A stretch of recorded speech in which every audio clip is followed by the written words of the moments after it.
podcast. Is this thing on? I'm not so sure.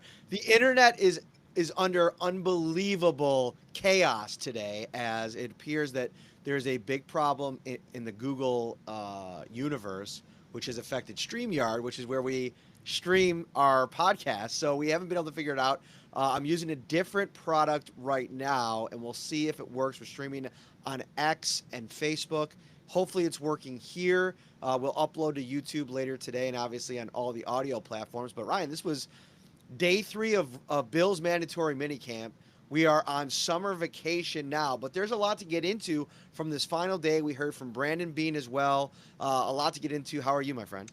I'm doing great. Like you said, it's pretty much summer break here up until training camp. So excited to kind of dig into this last practice and talk about maybe what's ahead this summer. I'm actually looking right now to see if we're streaming We because I are want. we're on your or X page. Oh, on my X page. So, all Yes. right, there you go. And then hopefully over on Facebook as well. Either way, we'll get it up on all the platforms when we get done. We're brought to you by the National Comedy Center. Ryan, the National Comedy Center, for anybody that lives in like the Western New York area, within like a 1 to 2 hour drive, you can make it a day trip, a weekend trip, summer vacations coming up. Get out to the National Comedy Center, which is like basically like the Graceland for comedy. Pretty much anything you could think of in terms of an experience, the National Comedy Center's got you covered. Yeah, I'd say like the Disney of comedy, right? I mean, they have a little bit of everything. Maybe no roller coasters, but I'm sure in due time. But they have everything for or anything and everything that you can think of. It just says, "Welcome to our live show." This is so weird. It's so different. This is not usually how we do this thing, but we had to record somehow. We were thinking about it. We couldn't even get on the StreamYard.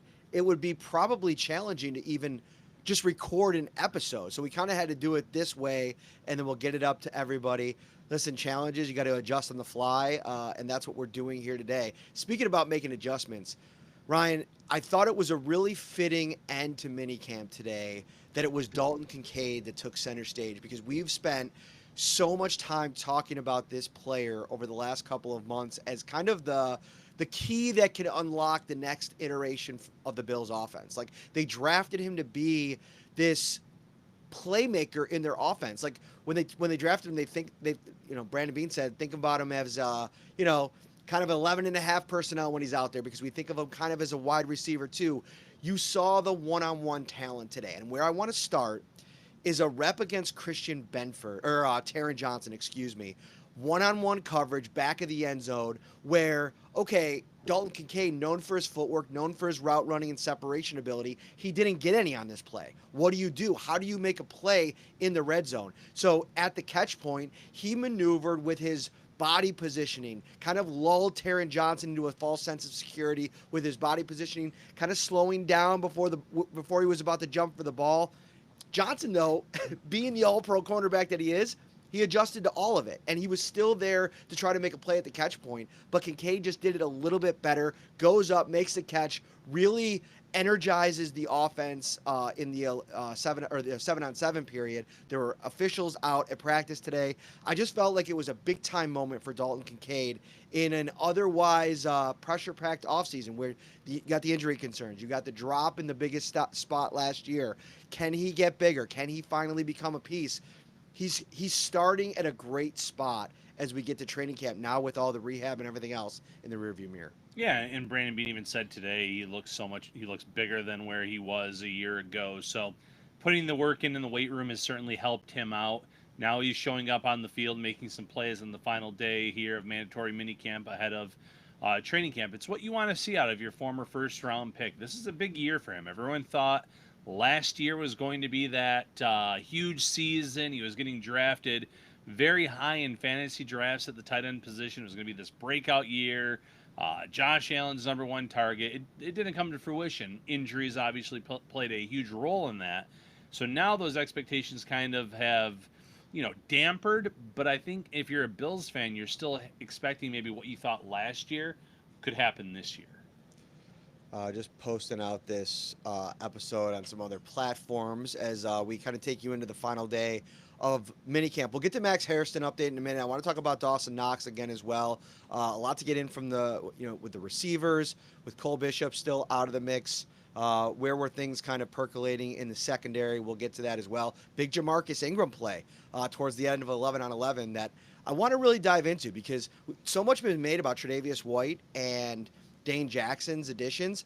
Like, there is a world we can live in where Jamarcus Ingram ends up slotting above both of those guys. I mean, he's Sure. been, the modern Dane Jackson, if you will. Like, it was Levi Wallace to Dane Jackson to Jamarcus Ingram. And, Tre'Davious White comes back and he had a good day yesterday, but I think Ingram with a play today that reminded everybody that he's still around. Kincaid, I asked Brandon Beane about, the big thing in the offseason. He told me when I put that story up 2 weeks ago, I had to wait to really get in the gym because I was rehabbing the injury still. Like, you coming off a knee injury, Ryan, you can't get into the gym and start squatting, Right. going for personal records and everything like that. And so I asked him, all right, now that we're kind of through that, he's tested a lot of stuff out on the practice field. Are you starting to see him getting bigger muscularly? And he said, yeah, he's added strength. Like, the program that he's got in place with Will Greenberg, they're setting the expectations that he's starting this season, even with the injury, at a better spot than he was starting going into training camp last year, which I think is huge. And, another play that to really mention is, I want to talk to Dawson Knox first, then I'll get to another Kincaid play. During the warm-up period, or during the individual work, Rob Boris was taking the tight ends through a drill where they were kind of working on a double move where they get to the kind of almost to the goal line on a little bit of like what looked like a slant pattern, and then they quickly stopped on a dime and brought it back the other way. And it's to really work on your footwork, your crispness, your route running. Both Kincaid and Knox pulled off the move in red zone work during 7-on-7.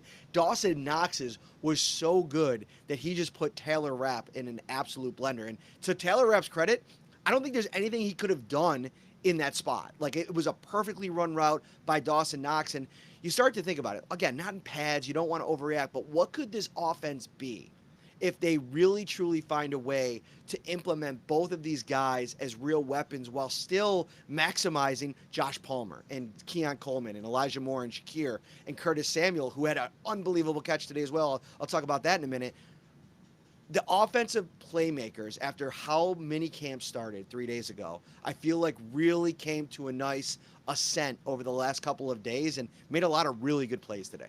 Yeah, they don't have any household names in the wide receiver room or tight end room, but they have a lot of guys with varying skill sets, some that overlap, but that can really help this offense out. We saw last year how lethal Josh Allen was with a bunch of talented players, but again, not household names. And it's funny you just mentioned Curtis Samuel. I was thinking about all the receivers I was running through yesterday. He's the forgotten man almost. Because of the injuries that took place last year, because we're talking now about Keon Coleman year 2. We're talking about the Elijah Moore and how he's looked thus far for this team. Khalil Shakir stepping up potentially and going over 1,000 yards receiving. There's so many other guys that we kind of forget about a player like Samuel. And we know what Knox brings to the table, but we still want to see Kincaid take the ascent and become that true tight end number 1. So tons of weapons for Josh Allen at his disposal. Kincaid had another touchdown. I want to bring it up here. The Taron Johnson one was just unbelievable. There was a play a little bit later in practice. I think it was during 11 on 11. I gotta bring it up here. So Kincaid was running a very short route, right? And once you get 11 on 11 in the red zone with the linebackers and the defensive line not really putting the pressure on up front, it really becomes like skill position on skill position. And Brandon was even talking about that today. Kincaid runs kind of like what was an out pattern, maybe in the 5 to 6 yard range. And Josh Allen quickly recognized the fact that he got some separation or found an area of openness, dropped a throw to him, Ryan, in a bucket with pursuit coming. I mean, most plays, I feel like guys really taper off, but I felt like in that play specifically, I observed some real traffic that he had to deal with, and he just made a Josh Allen pass, like perfectly dropping the bucket. Dalton Kincaid, touchdown. It was just a really strong day, and one that I think from a momentum standpoint, if you look at training camp coming up here in 6 weeks, Kincaid and Allen now take today into the start of that week, right? Like you can go back to, man, we were absolutely on fire on day 3 of minicamp, and that's the starting point for what they're really going to try to morph this offense into over the next couple of months. And I think that's got to be exciting for the entire room. Yeah, absolutely exciting for the entire room. You still have Josh Allen, as you mentioned, who makes those Josh Allen type throws. So, Allen's coming off of an MVP season. We've seen how phenomenal he was 1 year ago, but can he take it to an even higher level? I don't know if the turnover rate or anything like that, he can replicate that, but maybe it's touchdowns, maybe it's more passing yards. Whatever the case may be, I do feel like he's almost in a better spot this year than last year, and there's a lot of unknowns about how is this offense going to look without Stephon Diggs. Do I look more clear in my picture? Does the camera look any different? Not really. Not really at all. I don't think so. I got a new webcam. I was hoping it was going to be a little bit Oh, crispier. sorry. All right. Well, let me just see. I mean, we're on one of these like just you know, I don't know if you could change it on the fly here, and we're using a completely different platform. I probably shouldn't push any buttons because I push the wrong button and this completely ends the episode. I don't want to do that, so we'll hold off on that. We do have a comment here from John saying it just keeps repeating about the Google internet problem, FYI. So I don't know if the live stream on Facebook and X is just us saying the same things over and over. I'm not sure, but at least we know, John, that we are having a live conversation right now. Worst case scenario, we'll be able to upload it online after the fact, but our apologies if you are just getting the same Google internet problem message over and over again. Are we doing an entire episode and it's not even working? We'll find out here in due time. Oh, you know what the funniest part's going to be, Ryan? I bet you if I type in StreamYard right now, it's probably up and running, right? Like that would be our luck. No, that would be the luck. It's still not working. Saying, so it is recording locally. So what I'll do is I'll just delete this on all of those platforms, and then we'll just post the native to all the different platforms in a little while. All right, so Kincaid and Knox, big day for both of them.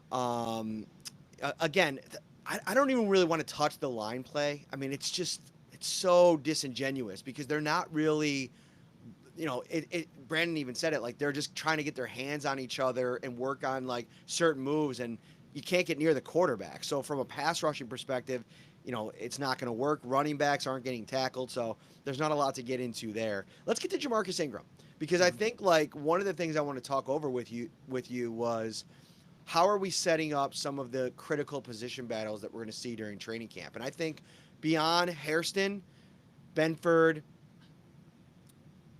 and let's throw Trey White in there just because of the money that they gave him. Like, right. How many more boundary cornerback spots will the Bills keep? Because last year it was 4. I think Ingram gives you crazy value in terms of what he can do on other different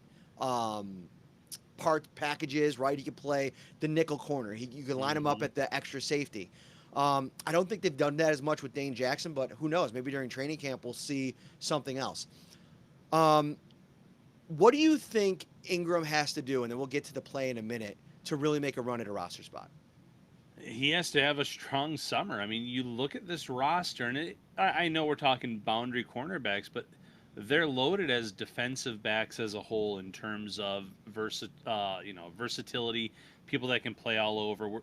You're talking at the top, though, you have Christian Benford. They've invested in Max Hairston, Trey White, Dane Jackson. There's 4 right there.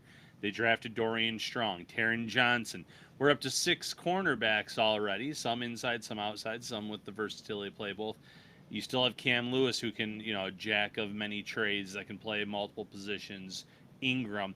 We've talked about Takori Couch the last 2 days. So there's so many, cornerbacks already. And we haven't even talked about, if I'm looking through this list, Hancock's listed as defensive back. I know that he could play in the safety position as well. So there's a few guys that are listed as DBs on this roster, but it's just tough. And I know that have a really good summer is a generic answer, but he's really going to have to do that if he wants to have a roster spot. We know what they look like at the top of this roster. We know generally or traditionally how many cornerbacks they carry or defensive backs they carry. He's going to have to stand out and prove that, if an injury were to pop up and he had to get called into action, that he could handle that job. I think he's done a good job of it in years past when he's been on the field when he's needed to play, but I also feel like the Bills have always hesitated to use him in moments. We saw, in previous years, Kyer Elam get those situations where, yeah, former first round pick, but he never looked the part on the field for the most part. He made some big splash plays here and there, but he was still ahead of Ingram on that list when push came to shove. So it's a little bit concerning to me. It just really shows the type of elevation he's going to have to take in his game. So let's get into the play that really stood out for me today, and it was Jamarcus Ingram working against Josh Palmer, who I think has been one of the standouts this week. I mean, Elijah Moore has been so good, but of course as we've mentioned, he's kind of moved around. He's caught passes from Mike White, Trubisky, Bouchel, Allen. He's worked with pretty much everybody. Uh, so you got a situation with Hairston out today because of what we learned was a hamstring injury. We'll get to that in a moment. Obviously Tre'Davious White getting work, Dane Jackson getting work, but in this 11 on 11 part of this period, it's Ingram versus Josh Palmer, and he gets an opportunity to make a play. And I think this is, worth noting. He's patient. He's patient in the route. I think sometimes young cornerbacks, especially guys that are trying to make a splash, try to do too much, whether it's out physical a guy, try to get their hands on a guy. The patience throughout the route, and it took time to develop. Like, it felt like Josh Palmer was going into his bag of tricks a little bit, and that's what really stood out to me. By the end of the route, though, he couldn't find anything. And I think it was Derek Forrest that kind of got into the play as well, but it was Ingram who he would not relent. He would not get off of Palmer at all. He ends up breaking up a pass because on the play, Josh Allen was really focused in on getting it to Palmer. Like, I think on certain plays, he does a really good job of not targeting guys, but in this setting, when he's trying to work on certain things, he wants to get reps for certain guys on certain concepts. And so I think for whatever reason, this play, he wanted to go to Palmer. Ingram felt it in a way and did everything he could to take it away from him. He ends up knocking down the ball. A huge moment and a huge building block for him. And you look at Dane Jackson, it's just been a guy that obviously I've said in the past, I love Dane Jackson. I think he gives you a really high floor with what he can do as a depth player. But in terms of what Ingram has done over the last couple of seasons when he's been asked to play, if you put that up against some of Dane Jackson's recent work in a Bills uniform, I think you probably etch Ingram a little bit over them. So that battle to me this summer is going to be really fun to watch because they're two Yeah, good players and they're two great kids. Every time I get a chance to talk to them, it's always a great conversation. both players are more than capable of contributing as a depth role type of player in this league, and it's going to come down to who makes the most splash plays, who stands out the most over the course of the summer. Jackson didn't have great tape during his Carolina stint, so he has to really show that this system is better for his skill set. He can come in and be trusted if called into action. There's certainly pressure on him in his return to Buffalo here, and I don't know how it's going to shake out. And that's the best part of this because we know so many roster spots on this team that we can already etch in Sharpie. I can't say with certainty about Dane Jackson, Jamarcus Ingram, and some other players that are good enough to play in this league, but they might not be good enough to make this Bills roster. Okay. I got some commentary here on X. They did not like us out of position. Okay, so watching it with you on the left side of the screen and me on the right side of the screen Threw was him giving off. people some trepidation. So I'm sorry about That's that, funny. but it's fixed. It's fixed. I figured it out. If you're watching on YouTube, not right now, but when we post it on YouTube, hit that like button, subscribe to the channel as well. Welcome on X. I pushed it out from my own X account. We'll obviously be back and rolling once StreamYard fixes their whole shtick. But I wanted to get this episode out, and people aren't streaming right now, so I wanted to get people some content to dive into this last day because there's a lot of interesting kind of developments. The other part of this thing is I wanted to talk about position battles. One of the ones that I think is super intriguing is going to be quarterback too, because it's felt like at times, and it's minicamp, so you don't want to overreact. And it's felt like Mike White's been getting QB2 reps at times. Who he's working with, getting a chance to work with Elijah Moore, at times throwing to Josh Palmer. Like they're mixing and matching. And even if I wanted to reveal something, maybe I couldn't even reveal it. I don't really know how they're running through things. But in terms of who he's worked with, he's had some really good reps, and I think Mike White has outplayed Mitchell Trubisky over the course of this spring. And I thought today he made a couple of other really good throws, gave guys a chance to make plays on the ball. My big complaint with Trubisky is always taking the check down and, on out patterns like in red zone work, like I'm questioning the arm strength of a guy like that was one of the things that was touted when he was coming out. Right. And that's the part of it that I'm very interested to see how this plays out once they get not only into camp, but then into the preseason. Yeah, I am certainly worried. Oh, there's the train. So at least some things are consistent when it comes to us, whether we're on StreamYard or another platform. That train's still coming through. I'm interested when it comes to Mike White this summer because I thought he had a golden opportunity at the end of the regular season last year. When the Bills played the Patriots, he got called in to play some significant reps, and he kind of delivered a dud in that game. He didn't look good. The passes were all over the place. We've seen it, in times in his career and other stops, especially with the Jets, that he could put up some gaudy stats in certain games and really move an offense. I thought in that type of, audition of sorts about who could be this backup for next year, he could take advantage of it, and he didn't. Now, it's another offseason where he's had his head in the playbook, and he had tons of time last year too. That's no excuse. But maybe he's more comfortable in it now. Maybe he just was dealing with something last year. You never know, but you hope that he can maybe at least make this a competition for quarterback too, because it has not been a very ideal situation in the event that Josh Allen were to ever go down, that you'd have any faith in Trubisky or White for that matter. Did you see the football went down in the background? I did. How to fix it? I was like, I went in on like this little shot here, and I had to make sure that like everything's kind of figured out. It's chaos today, Ryan. We're trying to deal with it. We're streaming on a completely different platform, but we want to get everybody our final takeaways from Bills camp as they wrapped today. You know, anything stand out to you about Brandon Beane's comments today? I mean, we could talk about Max Hairston. Anything else that you want to get into? Hairston update: he tweaked his hamstring yesterday. Trainers worked on him.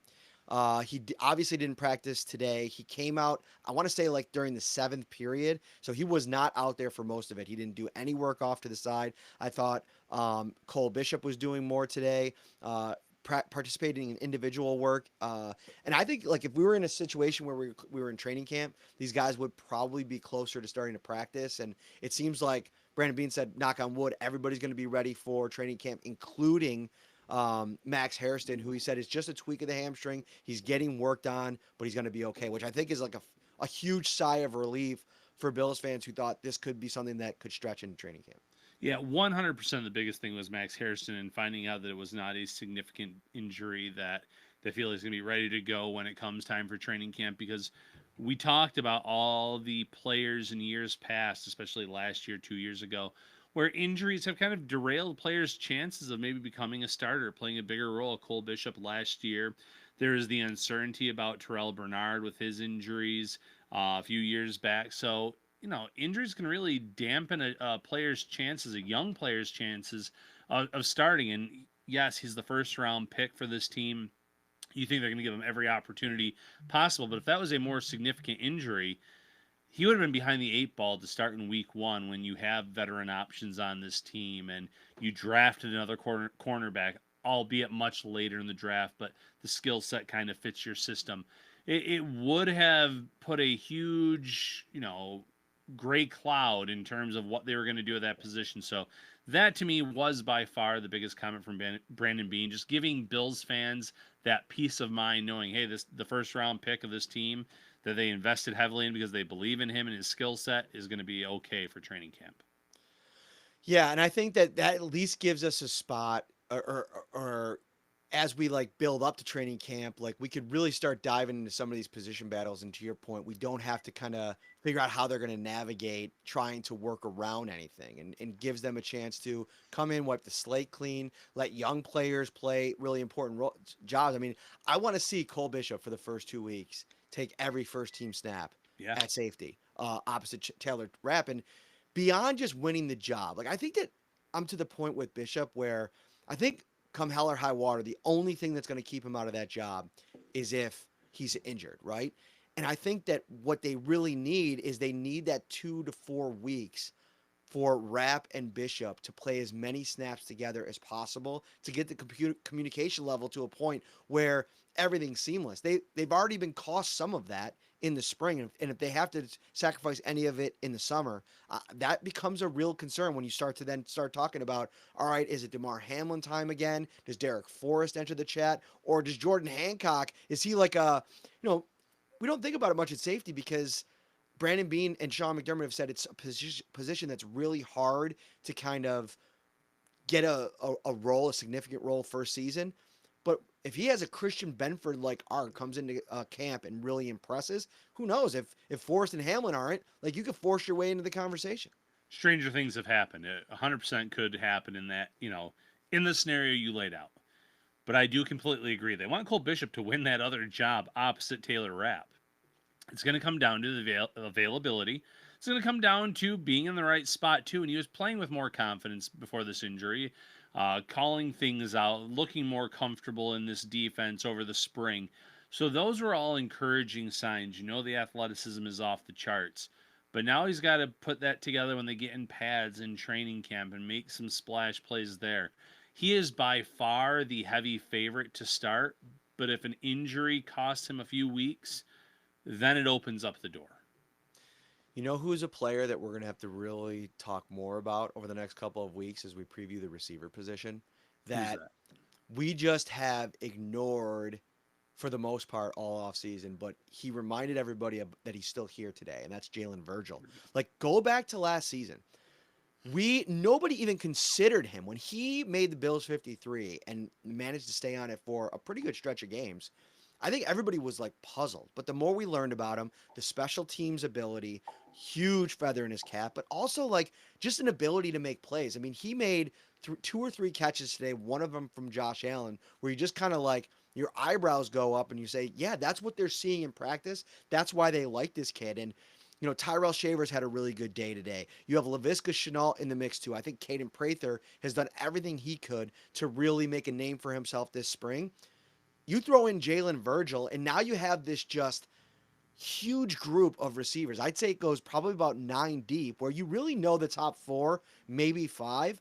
After that, how many receivers do the Bills keep? And what does Jalen Virgil have to do to make the kind of impact that he did a year ago to really get on the field? Or really make the team, I should say. Yeah, they liked Virgil last year. As you mentioned, made the 53, stuck around for a little bit.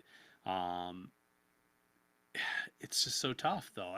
I don't know if there is a path for him. And you hate saying that sitting here in, the middle of June before any snap has been taken at training camp. But you run down the list. Shakir's a lock. Coleman's a lock. They are going to expect big things out of Curtis Samuel. And we've gone through the whole. I'm not going to rattle off every single receiver that we know is going to be on this roster, but Elijah Moore's had a really good summer as well. We've had Tyrell Shavers, some up and down play, but some very good moments as well yesterday and even today. It sounds like you throw Virgil into the mix. They draft Caden Prather. There's only so many spots on this 53-man roster. They have a little bit of wiggle room with 2 suspended players at the start of the season, but wouldn't it make a lot more sense for those to be defensive linemen to address those 2 positions with Larry Ogunjobi and Michael Hoy? Absolutely. So maybe the Bills use one of those spots to keep an additional receiver, and it doesn't eliminate Virgil out of the mix right now. But he's going to have to do something like off the charts type of summer, in my opinion. I think he is another player that they could comfortably or try to maybe I shouldn't say comfortably because Denver wanted him last year when he decided to go to Buffalo. Or maybe some other teams try to claim him, but I think they could get him onto the practice squad. Got some cat problems over there. Some what? Cat problems? No. Oh, she were like crawling on your back a minute ago? It might have been behind me, but it wasn't on my back. Yeah, it wouldn't surprise me. I want to talk quickly. I mean, a lot of receiver talk. Again, it's this time of year. It's all about the skill positions because that's what you could really dive into. And I thought Coleman had 1 rep today. I think he got interfered with on a Trey White, what would have been a touchdown opportunity. Trey White breaks it up, but I think it probably was PI. There was a play later in practice, 11 on 11, where it was very, very, and I know you got a radio coming up. I'll get you off before then. It wasn't one that I would normally write down in the notebook, but what it really signified to me was what I think Keon Coleman can do to take his game to the next level this season. It was a 5-yard pass. He had to get open between a couple of different defenders. And it's one of those ones where if you get to the spot fast enough and you give Josh Allen that target as he's going through his reads, now all of a sudden you get the ball in his hands. And I think the part of the ability that's fun for Keon is the physicality and the potential for run after catch. Like if he starts to be we start to see more opportunities of run after the catch for him. Like one of the things people always say about him is because he doesn't get separation, it limits his opportunities with the ball in his hands. He's so athletic and gifted. I think that that's the part of his game that I want to see more of. Those kinds of plays in the short passing game specifically, I think could help unlock some of that. Yeah, and we saw flashes of it last season. The fourth down conversion that he had against the Texans, I believe it was, where he caught it 4th and 5 and took it to the house for a touchdown. There was a route, and the opponent's blinking in my mind, but he kind of ran across the middle of the field. Allen hit him. He broke away. Then he slipped a little bit, caught his footing, and took the ball another 20, 30 yards downfield. So there were moments, but you do want to see more consistency in that regard. He doesn't have the extra gear to just blow away from defensive backs and defenses in general, but he is a good athlete. He's a smart athlete. We saw that at times too with some of the things he did after the catch. So this is all about building upon your rookie season and taking it to the next level. That's definitely part of it that we need to see in year 2 for Keon Coleman.